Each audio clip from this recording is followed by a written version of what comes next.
Hello friends, welcome to JK Samayal. இந்த வீடியோல நாம அரைக்கீரை குழம்பு எப்படி செய்யலாம்ன்றத பார்க்கலாம். அதற்கு என்னென்ன தேவையான பொருட்களை இப்ப பார்த்துடலாம். இதற்கு நான் அரைக்கீரை ஒரு கட்டு எடுத்து க்ளீன் பண்ணி வச்சிருக்கேன். 3 தக்காளி, 2 வெங்காயம், 4 பச்சை மிளகாய் சின்னதா கட் பண்ணிக்கங்க. ஒரு முழு பூண்டு, ஆயில் 2 டேபிள் ஸ்பூன், வடுவம் 1 ஸ்பூன். வடுவம் வந்து நீங்க தேவைப்பட்டா போட்டுக்கலாம். அது நம்ம வடுவம் போடும்போது நல்ல வாசனையாக இருக்கும். கீரை குழம்புக்குலாம் வடுவம் போட்டு தாளிக்கும் போது நீங்கள் இல்லாட்டினா பரவாயில்ல. வரமிளகாய் 4 எடுத்துக்கோங்க. நீங்கள் காரத்துக்கு ஏற்றாப்போலாம் வரமிளகாய் எடுத்துக்கோங்க. கடுகு உளுத்தம் பருப்பு 1/4 ஸ்பூன், சால்ட்டு தேவைக்கேற்ப, பெருங்காயத்தூள் 1/4 ஸ்பூன், புளி வந்து ஒரு நெல்லிக்காய் அளவுக்கு சின்னதாக எடுத்துக்கோங்க. ஏன்னா நம்ம தக்காளியை வந்து 3 தக்காளி பெரிய தக்காளியாக போட்டிருக்கோம். அதனால் புளி வந்து சின்ன நெல்லிக்காய் சைஸுக்கு எடுத்துக்கோங்க.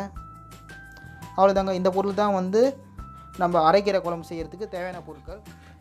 இப்போ நம்ம குக்கரில் நம்ம எடுத்து வச்சுருக்க அந்த ஒரு கட்டு கீரையை வந்து நல்லா க்ளீன் பண்ணிவிட்டு கீரையை வந்து சின்னதாக கட் பண்ணி வச்சுருக்கேன். கீரையை கட் பண்ணும்போது வெறும் இலையை மட்டும் இல்லாமல் இந்த தண்டோடவே சேர்த்து கட் பண்ணி போட்டுக்கலாம். நம்ம கீரையில் எந்த அளவுக்கு சத்து இருக்கோ அதே அளவு தான் நம்ம தண்டுலேயும் அதுக்கு அதிகமாகவே சத்தும் இருக்குது. அதனால் தண்டு நம்ம எதுவும் வேஸ்ட் பண்ண தேவையில்ல. கீரையை கூடவே அந்த தண்டையும் சேர்த்து நம்ம கீரையை சின்னதாக கட் பண்ணி வச்சுருக்கோம் குக்கரில். அது கூட குக்கரில் நம்ம கட் பண்ணி வச்சுருக்க பச்சை மிளகாய் சேர்த்துடலாம். அடுத்தது ஒரு முழு பூண்டு உரித்து வச்சுருக்கோம், அதையும் சேர்த்துடலாம். அடுத்தது 3 தக்காளி, 2 வெங்காயம் கட் பண்ணி வச்சுருக்கோம், அதையும் குக்கர்லேயே நம்ம சேர்த்துடலாம்.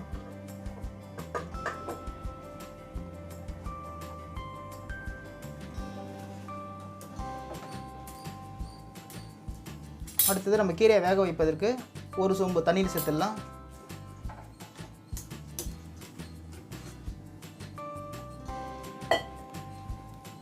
இவ்வளோதாங்க. இந்த பொருள் மட்டும்தான் நம்ம கீரையை வேக வைக்கிறதுக்கு குக்கரில் போடுற பொருட்கள். இப்போ நம்ம என்ன பண்ணலாம், குக்கரை மூடி போட்டு ஒரு 4 விசில் வர வரைக்கும் வேக வச்சு எடுத்துக்கலாம் கீரையை.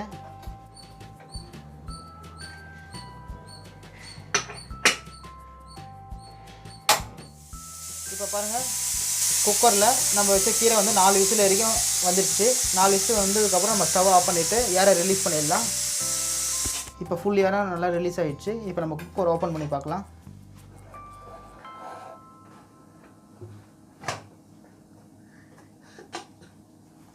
கீரை பாருங்கள் நல்லா வெந்துடுச்சு. இப்போ நம்ம என்ன பண்ணலாம், அடுத்தது கீரையை கொஞ்சம் மசிறதுக்காக மத்து போட்டு மசிச்சு எடுத்துக்கலாம். இப்போ நம்ம குக்கரில் இருக்கிற தண்ணியை வந்து வடிகட்டி இன்னொரு பாத்திரத்தில் எடுத்துக்கணும். அடுத்தது நம்ம என்ன பண்ணலாம், தண்ணி எதுவுமே இல்லாதப்போ குக்கரில் இருக்கிற கீரையில் நம்ம மத்து போட்டு கடைய ஆரம்பிச்சிடலாம். இப்போ பாருங்கள், நம்ம மத்து போட்டு கடைஞ்ச பிறகு கீரையை பாருங்கள் நல்லா கீரை நல்லா மசிஞ்சு வந்துச்சு. இப்போ நம்ம அடுத்தது என்ன பண்ணலான்னா, நம்ம கீரை வேக வைக்கும் போது தண்ணியை மட்டும் தண்ணியை எடுத்து வச்சோம் பார்த்தீங்களா, இந்த தண்ணி அதை வந்து நம்ம இப்போ கீரையிலே சேர்த்துடலாம்.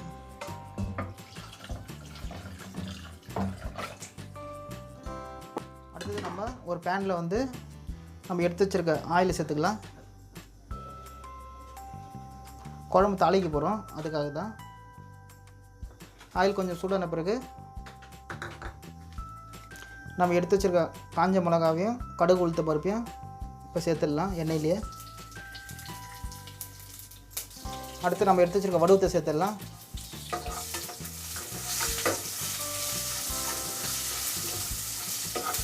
அடுத்து நம்ம புளி கரைச்சி வச்சுருக்க தண்ணியை வந்து இதிலே சேர்த்துடலாம்.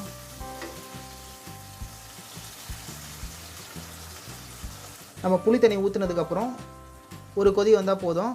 நம்ம அடுத்தது நம்ம கடைஞ்சி வச்சுருக்க கீரையை பாத்திரத்திலே சேர்த்துடலாம்.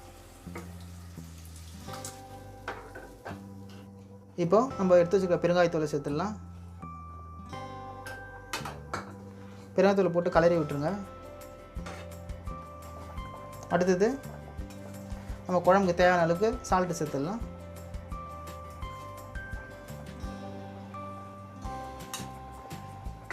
சால்ட்டு போட்டு குழம்பு கலரி விட்டுடலாம்.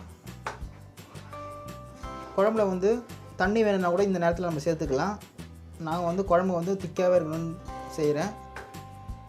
உங்களுக்கு தேவைன்னா நீங்கள் இப்போ இந்த நேரத்தில் கொஞ்சம் தண்ணி கூட குழம்புல சேர்த்துக்கலாம். இப்போ குழம்பு வந்து ஒரு கொதி வந்தாலே போதும், நம்மளுடைய அரைக்கீரை குழம்பு ரெடி ஆகிடும். இப்போ குழம்பு மூடி போட்டு வச்சிடலாம். ஒரு கொதி வந்தாலே போதும், குழம்பு ரெடி ஆகிடும். இப்போ நம்ம மூடி திறந்து பார்க்கலாம். பாருங்கள், ஒரு கொதியே வந்துடுச்சு, குழம்பு வந்து நல்லா கொதிச்சிச்சு. அவ்வளோதாங்க, இப்போ நம்மளுடைய அரைக்கீரை குழம்பு ரெடி ஆகிடுச்சு. இந்த நேரத்தில் நம்ம தேவைன்னா ஒரு ஸ்பூன் நெய் சேர்த்துக்கலாம். நம்ம நெய் சேர்க்கும் போது கீரை குழம்புல அதோடய வாசனை வந்து நல்லா கமகமான சூப்பராக இருக்கும். ஒரு ஸ்பூனோ இல்லை அரை ஸ்பூனோ நெய் சேர்த்துக்குங்க. அவ்வளோதாங்க, இப்போ நம்மளுடைய அரைக்கீரை குழம்பு ரெடி ஆகிடுச்சு. இந்த வீடியோ பிடிச்சிருந்த வீடியோ லைக் பண்ணுங்கள், ஷேர் பண்ணுங்கள். நம்ம ஜேகே சமையல் சேனலை இது வரைக்கும் நீங்கள் சப்ஸ்கிரைப் பண்ணலாம், சப்ஸ்கிரைப் பண்ணிக்கோங்க. அப்படியே சப்ஸ்கிரைப் பண்ணும்போது பக்கத்தில் இருக்கிற பெல் பட்டனை நீங்கள் ப்ரெஸ் பண்ணிங்கன்னா நாங்கள் அப்லோட் பண்ணுற ஒவ்வொரு வீடியோவும் உடனுக்குடன் உங்களுக்கு நோட்டிஃபிகேஷன் வந்து கொண்டே இருக்கும். மீண்டும் அடுத்த ஒரு வீடியோவில் சந்திப்போம். தேங்க்ஸ் ஃபார் வாட்சிங்.